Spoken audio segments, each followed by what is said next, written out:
So I'd like to welcome you to Inner City Life. It's a very good day to have you. I know you're all well experienced resource persons, and we've been looking forward to this interview as well. We know of the great work your organisation is doing. Without much ado, I would like you to introduce yourself and also tell us a bit about your organisation. Well, I'll introduce myself first. I'm Sharon Bowler Harris, and in terms of the food pantry that we currently have up and running, I suppose I could say the first person that people see. I'm the face that greets people as they come through the door. I welcome them, take out their membership, and I say membership because we've now moved on from what was a food bank to a food pantry, and it's around having a membership scheme. So people pay an annual subscription to join, and then they are able to shop twice a week at a reduced cost, and the average value of each shop was about £25-30 for a little nominal fee of £4. So that's that. Well, I know it's something you made a reference to food pantry and food bank. Yeah. Well, we'd like a bit more education after we take the other introductions. Right. So my name is Fiona Ramdeen, and I'm the founder and chair of Birmingham Care Group. Oh, nice. And Birmingham Care Group is a registered charity. We've been going for 10 years now. We're supposed to be celebrating our 10-year anniversary this year, but we've been too busy. We originally started off as, we opened a day centre for elderly and vulnerable adults back in 2012, because a lot of the day centres had closed down. Fast forward to 2020, because of the pandemic, the day centre had to close, and so we repurposed and opened an emergency food bank, which has just absolutely grown for the last 2 years. And fast forward again to 2022, where we are now, as Sharon says, we've moved from a food bank to a food pantry. Nice, that's nice. Food pantry, food bank again. So I'm Maggie Watson, and my role within the organisation is the development manager. So I'm new on board with everybody, and my role is to make sure that we're sustainable moving forward, so that we've got to look at other projects that bring in other income, how the funding comes in as well, to make sure that we can open more food pantries, but also have other things then where we're helping in the community. So it's all about sustainability and making sure that the voice of our service user is there throughout every single thing that we do. That's what I do. So just before we proceed, could you please help clarify the difference between a food bank and a food pantry? Do you want to do it? So the difference between a food bank and a food pantry is a food bank, and I can only speak for ourselves in operating a food bank, I won't speak for any other food banks, is we found that during lockdown there was very little available to the Caribbean community. And so that's where we focused our attention and ensuring that they got culturally sensitive foods. So we were able, with the funding that we received, to go out and buy the ackee and the saltfish and all that. Now, we were asking them, we gave them a parcel, but we gave them the choice. If they were gluten free, if they couldn't have dairy or anything like that, we tried our best to give them a package that's tailored, a parcel that's tailored for them.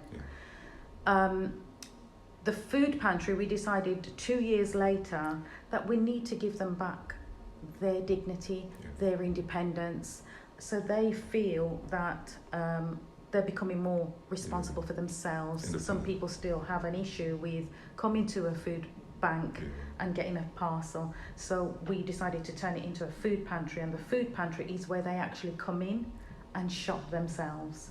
So we still provide culturally sensitive foods. We've broadened the horizon from just the Caribbean community. We don't restrict anyone from coming. It's just that we ensure that we have Caribbean products, and all our food, none of it is out of date. We don't give out of date food at all. It's making sure. We feel that it's difficult for someone to attend a food pantry as it is, So we try and make that experience as comfortable for them as possible without the fear of judgment. But I think the idea of the food pantry sounds more sustainable when I think compared with a food bank, a normal food bank. Because I think I'm trying to figure out the element of sustainability to that. Because do they have to pay or is it still free? That's the food pantry. So for the food pantry, we, as Sharon was explaining earlier, we charge a £10 membership. Nice. And this is through our research of other food pantries that are around. Yeah. We couldn't get onto their waiting list. We all registered to get onto their waiting list. We couldn't get on. And it's very time restricted. Yeah. So it's like for 2 hours, 1 day a week. We're open 3 days a week from 11 until 2. So we charge a £10 membership, and that's for the year. Yeah. They get their membership card, and then they're allowed to shop twice a week for £4 per shop. That's really good. And they actually come into the food pantry and select the items that they want. Yeah. So they're not restricted to a particular thing. No. They've got No, more options with you. Nice. Yeah, no, each item is on shelves, and they just pick and go. Nice. Yeah. So it's like a mini shop. Like a mini supermarket. Yeah, it's like a mini supermarket. Yeah, That's so good. That's good. We've got the display fridges Nice. and freezers, everything there. Like a The proper counter, Yeah. a fantastic EPOS system that tracks the inventory of the stock, and also the members coming in, and the retail price. And once it hits a certain figure, then it drops down to gives them the discount, and charges them the £4. Nice. So we can keep a track of, for funding purposes as well, how much food we're actually, the value of the food that we're giving away. Nice. And that's nice for the customer, because when they come in and they've got their receipt at the end, they can see that if How I'd much have gone they've saved. somewhere else, Yeah, this would have cost me £32 today, and I've just paid for. Nice. And a lot of the recipients that do come along, what's nice is they feel nicer in accessing the food pantry to then come and do their own shopping, as opposed to just being given a parcel with certain items that they may not want. So they actually like that, and we make sure that everybody gets a loaf of fresh bread as well. It's vital. Milk, And if I just add to that as well, we're at Kenyon Street in the Jewellery Quarter, which is not far from the city centre, where there's a number of homeless people. They come. There isn't anyone, if they don't have any money, we don't let anyone leave hungry anyway. We always give them something, because we get donations from Greg. So there's the sandwiches and pastries and stuff like that. They're all there for them, so they help themselves. We always make sure anyone that comes, nobody some leaves. food. Nobody leaves without anything. That's beautiful. That's beautiful. So what do you think about food insecurity in Birmingham? I'm appalled and embarrassed to think that this is modern day Britain, so to speak, and that it's happening on our doorstep. I really am embarrassed about it. People that I know, I've got family in Jamaica, I've got family in America, and they're all sort of like, that's really happening in Britain. People are not just begging, but can't afford heating and things like that, and I'm like, basic necessities. And I really cannot believe it. Growing up and seeing how things were, I know the struggle in the 60s and the 70s, which is my era, and we never went without. I remember when we had bread rationing, things like that, and sugar rationing. You guys probably don't remember, but you should, Fiona. Bread rationing and sugar rationing, milk rationing, things like that, and them taking away free school milk and all of those things, and thinking, wow. But to now know that a lot of people go without those basic essentials and necessities, I'm like, really? It's concerning. It really is. Yeah, but we also do try to stay in touch with the councillors, local government really, to see exactly what's happening, what's their plans going forward in terms of food. There were some question marks when we said we were going to become a food pantry and there was going to be a charge. But we also have to look at our sustainability as well, because we cannot rely on funding all the time. Definitely. So it is of serious concern, but what we try and do is stay in touch, get as much information as we can, and as things are evolving, we're trying to adapt to make sure we stay abreast of those things going forward. Nice. So we're complementing whatever the strategy is. But in terms of the drivers of food insecurity, what would you say is causing the spike at this current time? Well, I think that. Go on. From a different angle, I think one of the things that's happened is because we're talking about it more, and it's not just. But I think a lot of the time, from years gone by, with me not being in this industry before, if it was like anything to do with food banks, it was the really poorest of the poor, it was the homeless. And there was like that's not, everybody doesn't need to go. There was nothing, from the pandemic happened and so much changed. I wonder now if there is a spike, because first of all, a lot of people lost a lot through the pandemic, which has put them in a very different place. But also, your average family now that are struggling, they're accepting that this is okay, we can use this service as well, because we're struggling. Whereas I think years gone by, they would be, we can't access that. Whereas now, I think we are making it more open, that you know what, it doesn't matter, if you're struggling, you're struggling, come and talk to us. Whereas I think many years ago, it wasn't seen as that, was it? It was different. It was different. It's becoming, it's almost becoming the norm. And it shouldn't be in today's Britain, it shouldn't be, but that's the reality of it. And we've had nurses that have come to us, teachers. So a lot of people struggling. People are struggling. Because I saw the economic indices recently, and inflation is up, cost of living is up, income is down. So there's a lot needs to be done. And that's why I'm always happy to see organisations like yours doing what you do. And also reducing the stigma as well, because stigma is a big part of it is. It's a big part of it. And I think with the membership, I know that obviously, like as Fiona said, some people said, you have to pay membership. But we've also looked at that as, that's also the people that use our service. They're making that investment in us, because if you've paid that membership, we're not going anywhere. So it's not that you're going to come next week and we've shut down. You've paid for our service now for a year, we're here, we're with you. And I think that's now where more and more people are wanting to join, because they want that assurance that, these guys are going to be here next week, next month, because we're making an investment in them as well to look after us. So have you guys collaborated on with Inner City Life on your work for food, to tackle food insecurity?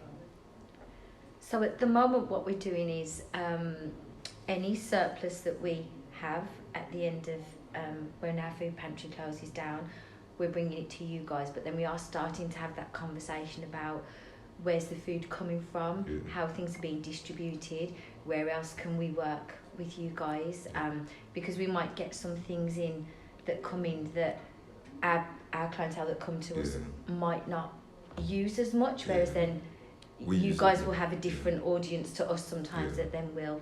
So I think we're having that pretty much from the food pantry opens on a Tuesday. We're in communication to say we've had this coming, we've got this, we've got that. So we're having them conversations. And in addition to that,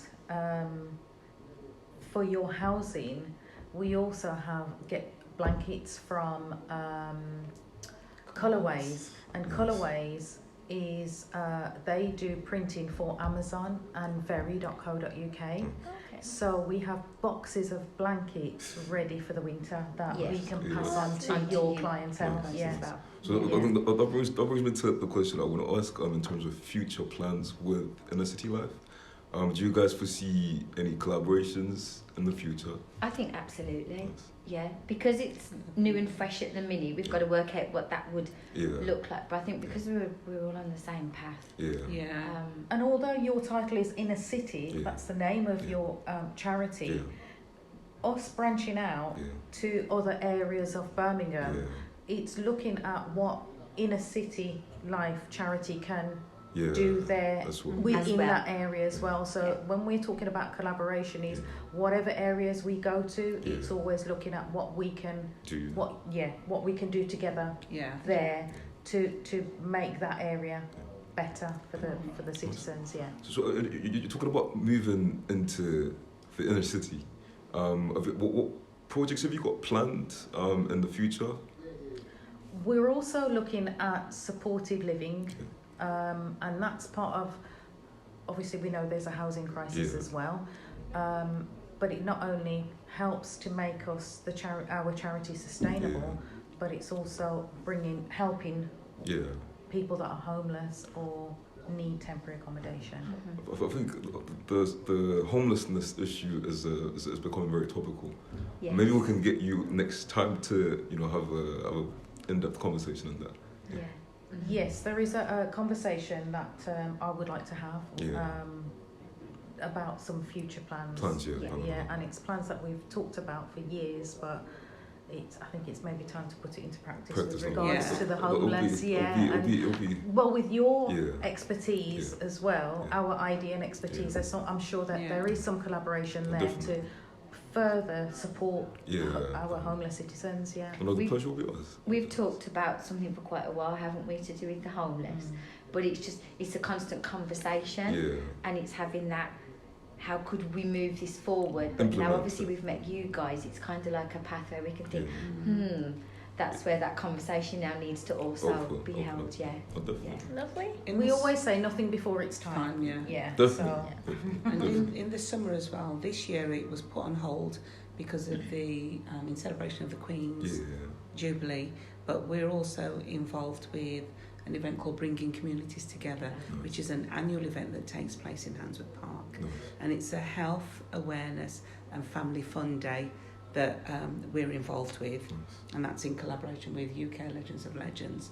We do, and it's a massive event: mind, mental health, dementia, Oscar sickle cell, and various other organisations are there, and they're networking, and they give out advice.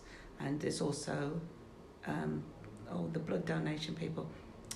What do they call themselves? Where they encourage people of Caribbean to give blood. Not the Red Cross. No, not the Red Cross. Every blood donor matters. Oh, okay. Every Caribbean blood donor matters. That was it. And that's a massive event. So there's a charity cricket match that takes place. We have food stalls.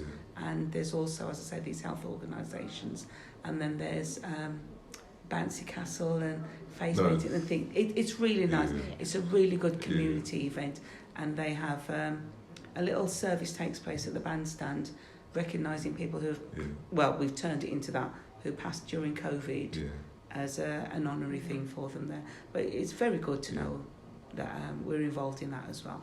Nice. Lovely. So in the near future, what interventions do you have planned to tackle food insecurity? So we're opening a second food pantry, and we hope to open more. Nice.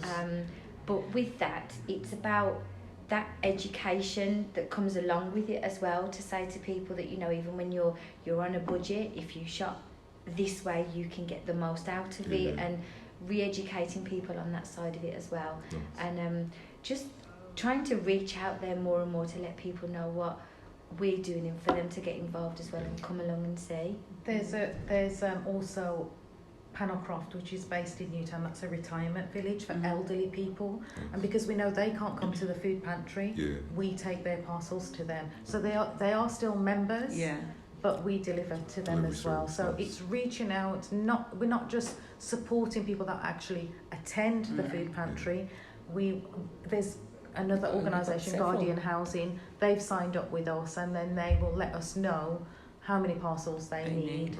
There's a few organisations like that, and we've got a few schools as well. A few schools within the area that access us that way. They take out a membership, and then they come and get their weekly parcels for them as well, and we drop off some as well. So there is that, which is good. So a lot of people are unaware of the resources it takes to make a lot of these things happen, which is one of the reasons why we have this podcast. Educate people, encourage them to support They're local non-profits. For the sake of our viewers who would like to know more about what you do and how to support you, how do they reach you? Have you got social media platforms or emails you could be contacted through? Yes, we're on all the social media platforms, which is Twitter, Instagram, Facebook is the main one. We've got a website which is www.birminghamcaregroup.org. All our contact details are on there, and all the links to our other social media platforms are on there as well. Nice. So the website would be the first port of call, really, if they wanted is to. Birmingham Care Group. Twitter is Birmingham CG. Yeah. What's your email address? The email address, I would say maggie@birminghamcaregroup.org. Yeah. Perfect. That was in sync. Yeah. Nice. Yeah. I'm terrible. That's right.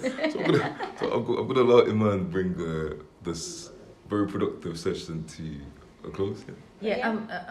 Sorry, I'd just like to add, if there is anyone that is interested, we are looking for sponsorship for the food pantry. Nice. Because we are predominantly, and we are still the only food pantry that supports the Caribbean community and provides culturally sensitive food. Nice.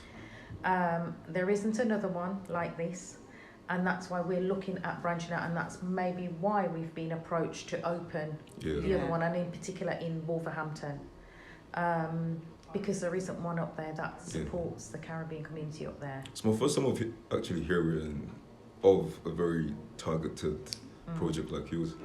Just serving a particular community in this year. We've been very fortunate in that Sunrise Bakery, they donate to us. We had Tropical Sun Foods that gave us a discount on the shop that we made at the wholesalers. Fenky Jane's Patties as well, she donates to us.